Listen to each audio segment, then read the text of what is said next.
Good morning from dear old Seoul. This is very random, but I'm going to meet a friend from my past job who also happens to be vacationing here in Seoul at the same time as me. And we thought it would be cool to do something together. So when we were deciding which plans we could do, we decided on going to visit the DMZ area, which is something that I did not have time to do when I visited a year and a half ago.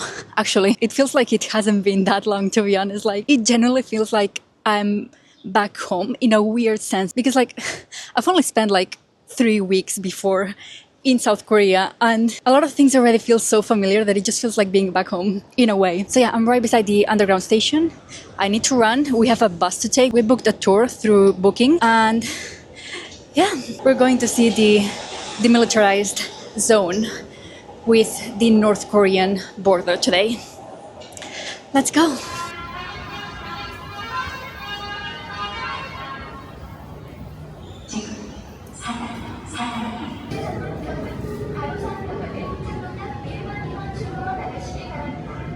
when I said 3.5 hours, including the North Korean tunnel. Okay, just repeat after me. One more time, everybody. 안녕하세요. 안녕하세요. 안녕하세요. 안녕하세요. Yeah, anytime you.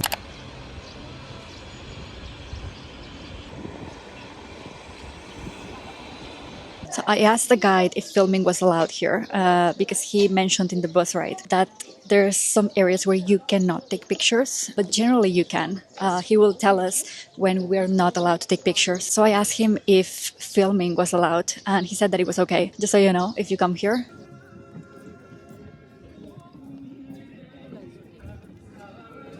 So this area is called, anybody remember the Korean name I mentioned? Imjingak. Imjingak.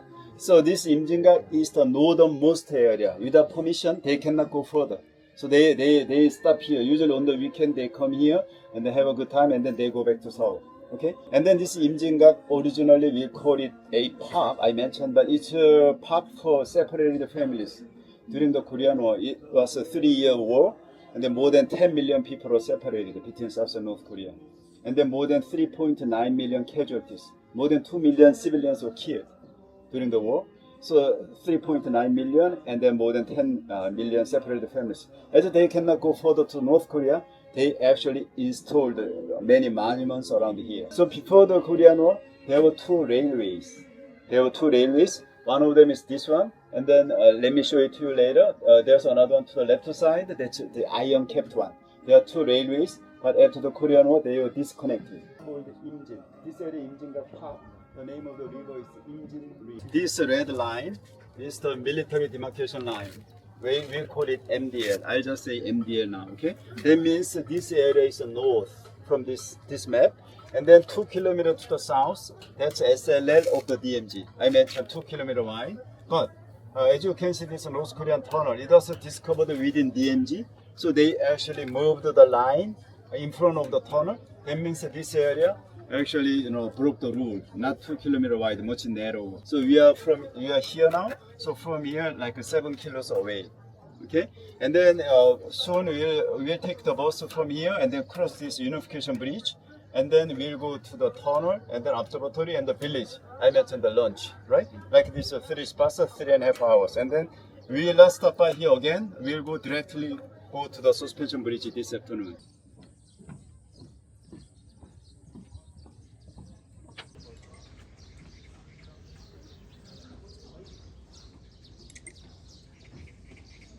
It does feel very weird being here, like seeing all of this. I'm gonna be filming some of the tour explanations. The guy said it was okay, but not all of it, I think. I never know how to like approach, I don't know how to call it, sensitive areas where a lot of, tragedy and history happened and was made here. Like I want to make sure I'm respectful of it and everything, so I never know how to like approach it when it comes to like filming and everything. It's crazy that there's still families separated by this border that cannot see each other. Hopefully reunification happens at some point, because it's hard, it's sad. I cannot imagine how it feels for like everyone involved here and for the two countries as well.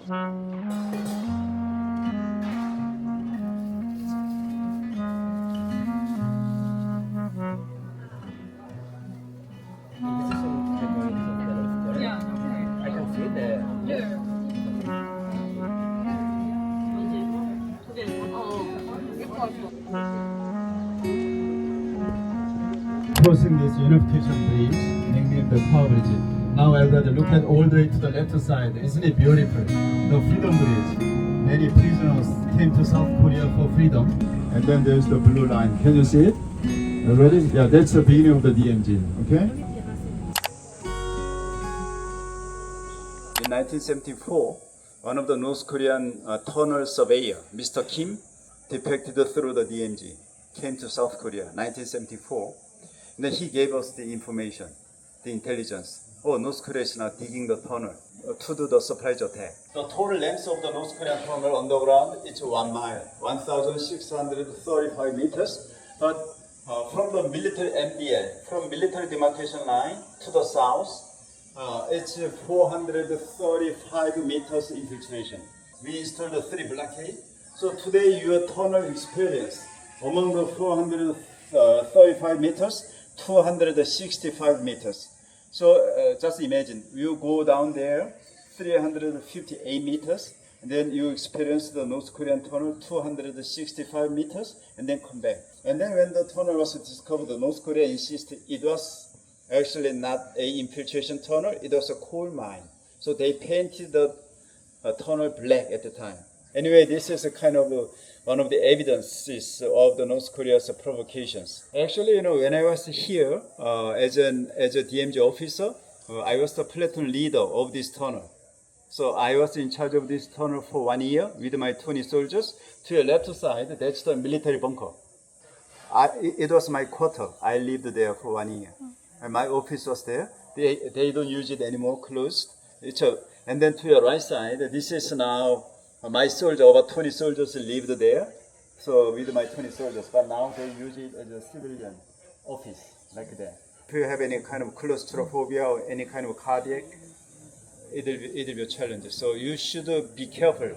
No rush. Just take your time. If you don't feel good, just come back. So inside of the third tunnel, we're not allowed to take any photography, any filming. So you're not going to be able to see it. Apparently there's lockers outside of the tunnel where we're going to have to leave all of our stuff. It's also because, as he mentioned, the path to go down is very narrow. So it's better if we just leave our bags and everything outside. And yeah, he said it might be challenging if you have claustrophobia. It might be challenging for you. If you have any physical or health issues, it might be a bit challenging as well. It's 300 meters down, and then there's going to be like the actual tunnel, and we're going to have to wear helmets and all of that. So bit of an adventure, but unfortunately I won't be able to film any of it. So I will give you any feedback, any updates after the actual visit.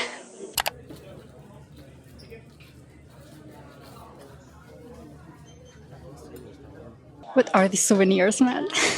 Yeah, that was not as bad as I thought. If you have claustrophobia, though, it might be hard for you. We saw a woman that was coming down the walkway, and she couldn't do it, and she just turned back. So yeah, if you have claustrophobia, this might be hard for you. But let me show you what it's like. So basically, the guide said that this tunnel and walkway was very, very narrow. It was not as narrow as we thought it would be. This walkway is a bit long. Coming down, no problem. Going back up, that was a bit of a challenge because it's quite steep. And then basically you walk through a tunnel, which is the most narrow part. You walk down, down, down. Yeah, this is the infiltration tunnel. That's the most narrow part. It's a bit humid and quite dark. There's some lights in there, and there's a ventilation system in there as well. But I did find it a bit, not hard, but just slightly challenging to breathe. I think there's definitely a bit less oxygen down there. And then you basically reach this point. And there, I don't know if you can see, there's a really tiny window where you can see through the other side. That's it. That's the final point of the tunnel. And then you basically walk back and then up. There's some benches along the way of the walkway. If you get tired, you can rest. I had to do it just once. But yeah, that's just it. I think it was 20-25 minutes for the whole thing. Yeah, not as challenging as I thought. I'm in fairly good physical shape though. The only part where I struggled was going back up because that was super steep, and I think it's a 10-minute walk up a very steep path. I don't really get why photography is not allowed because there wasn't like anything down there. It was just a tunnel with some lights and a ventilation system and some rocks. And that's it. It's worth it to see. It's interesting. Those Koreans ran away and then they made the blockade over there. Okay, you pass about the tunnel. Now we'll go up to the observatory. Here they'll check our members.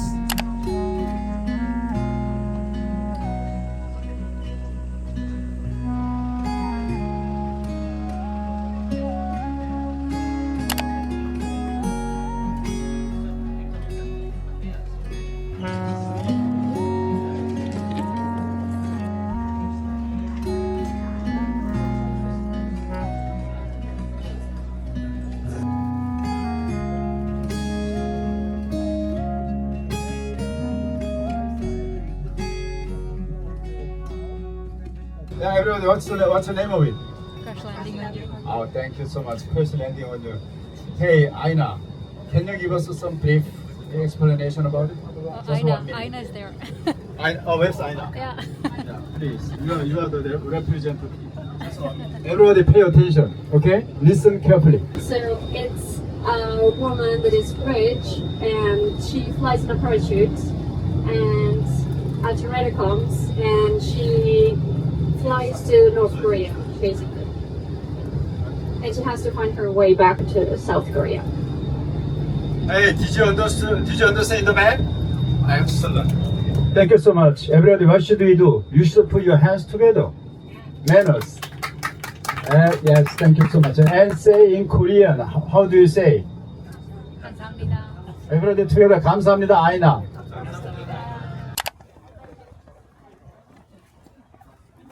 Okay, as I told you on the bus, everybody, this is the general view of this lake, like this. At the moment, everybody, we are here. Okay, so about 100 meters, if you go, there will be the entrance of the suspension bridge. So today our trip here, everybody, once you arrive there, we'll take a group photo, and then we will cross it, 220 meters. We'll go over there, and then you can just take the individual photos. I check the number, and then our final destination is here. This is what I mentioned, like the excavation about the Korean soldiers. As there were so many casualties. This is the road, the way to go to Seoul. That's why, anyway, even though they didn't have enough kind of ammunition or weapons, they tried to defend this area. That's why so many casualties. Now, South Korea is rich enough to excavate them and then take care of them, send them back to their families. That's the purpose. They say the defense ministry said they'll do it until the end of it, until they find the last soldier. So more than 100,000 soldiers are still actually buried underground, and they are working on it all year round like this.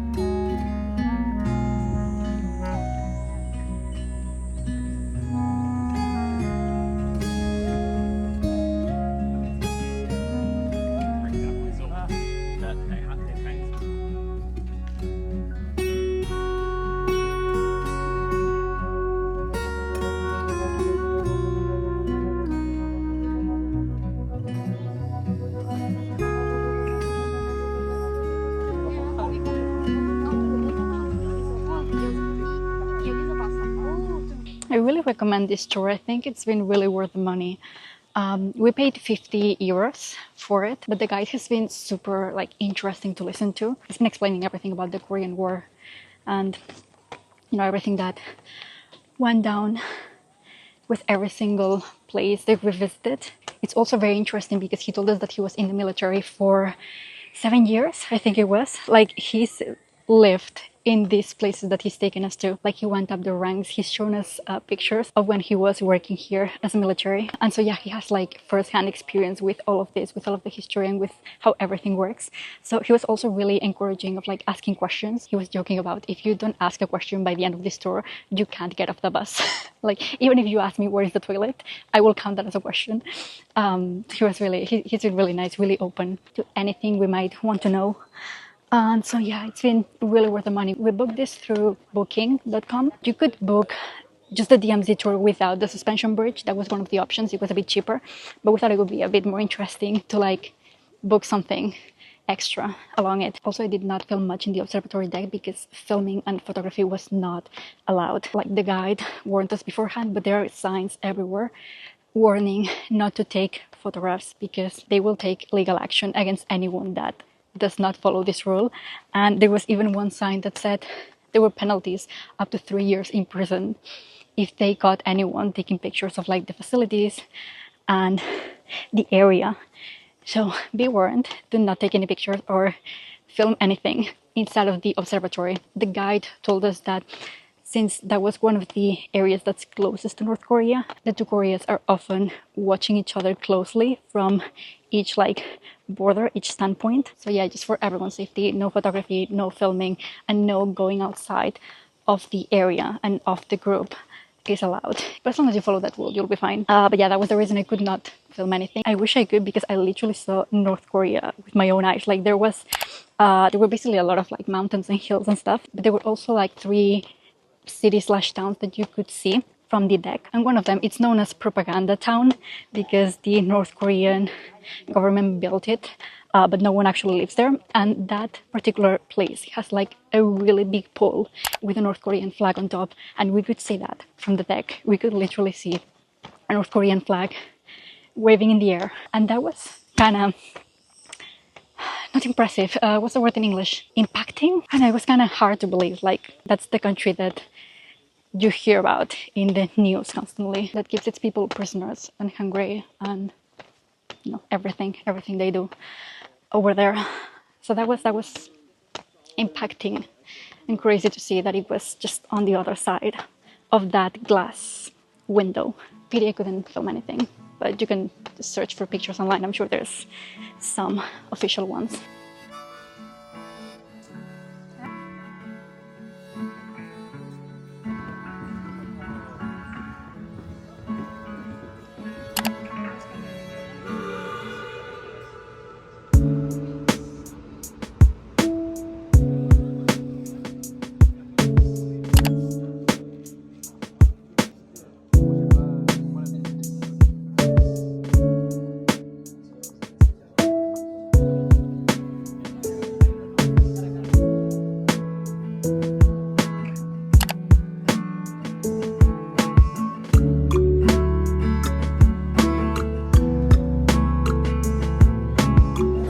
Lost my people. Where are they?